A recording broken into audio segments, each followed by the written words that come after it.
Welcome to LinguaWire English B1. Today, we have two stories: new research on extreme heat and Google's Gemini reaching a huge user milestone. To help you follow today's episode, full transcripts and vocabulary lookups are available at linguawire.com.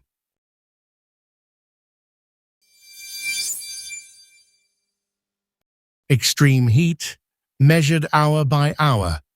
Now we go to Grace, our LinguaWire correspondent for environment. A new study looks at heat in a different way, hour by hour. That changes the picture a lot. So instead of looking at one daily high, the researchers zoomed in much more closely. Exactly.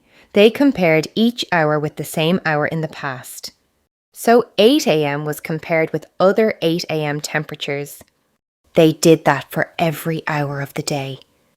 And how did they decide when an hour counted as extreme heat? They called an hour extreme heat if it was above the 90th percentile for that time of day. They used records from 1981 to 2010. That sounds much more precise, but also much more worrying.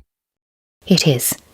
The average person already faces about 270 hours of these hourly heat extremes each summer. And that number has been rising by 62 hours every decade. 62 hours a decade is a big climb. Did the study say what happens if warming keeps going? Yes. The researchers used climate model results for two future paths. In the medium emissions path, with around 3 degrees of warming by 2100, the total number of hourly heat extremes triples. That happens by the end of the century. In the high emissions path, with 5 degrees of warming, it rises by 4.5 times. So this is not just a small change at the edges.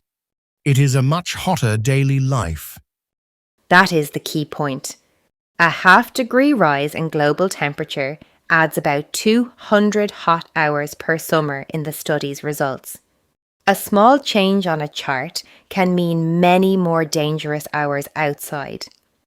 And by using the hourly view, the researchers are showing a part of climate change. People can really feel it in daily life. Yes, one long heat wave is serious. But many extra hot hours spread across a summer can also wear people down. That matters for health, work, and sleep.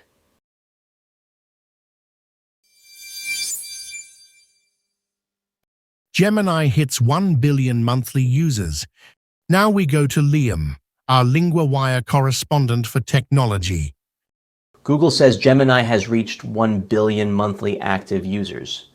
That is a major milestone. 1 billion is a huge number. But I think there is an important detail here about what that number means. There is. Google is counting people who open the Gemini app or use the Gemini website in a month.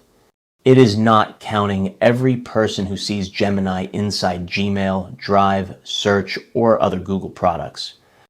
So the app number is one thing, and the wider Google system is another. Exactly. Google says Gemini reached that 1 billion mark faster than any other Google product. That matters because Google has had 13 other products reach the same level. Gemini got there more quickly. That tells us the rollout has been very fast. What else did the company share about how people use it? Google's Vice President Josh Woodward said 63% of active users use voice input.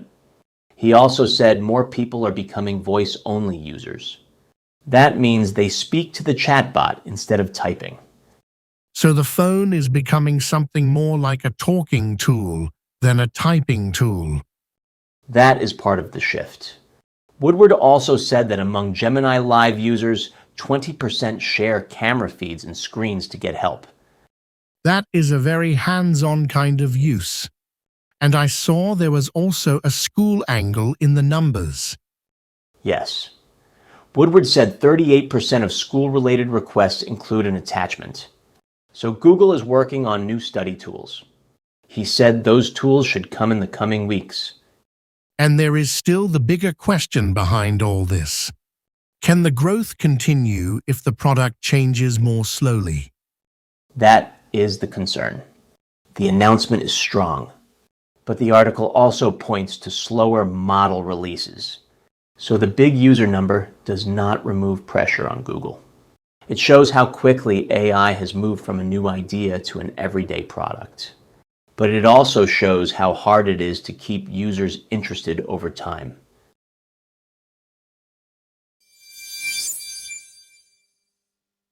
First, 3 words from the heat story. Extreme heat. This means weather that is much hotter than normal. In the story, the researchers use the phrase extreme heat to describe dangerous hot conditions. Example: extreme heat can make city streets feel almost empty in the afternoon. Trend. This means a general direction of change over time. In the story, the trend was that hot hours were rising every decade. Example: there is a clear trend toward earlier summer holidays. Percentile. This is a way to compare a number with other numbers in a group. In the story, the 90th percentile helped define what counted as extreme heat.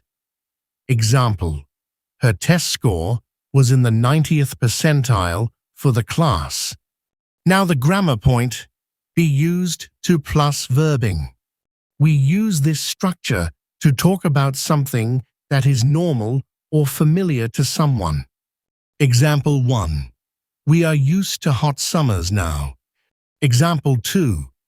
People are used to using voice input on their phones. Repeat after me. Are used to using voice input.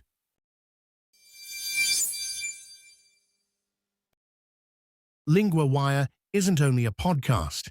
Every day, the lead story becomes a personal language lesson in your classroom. Each lesson covers reading, vocabulary, grammar, writing, and listening, all built from today's real news story.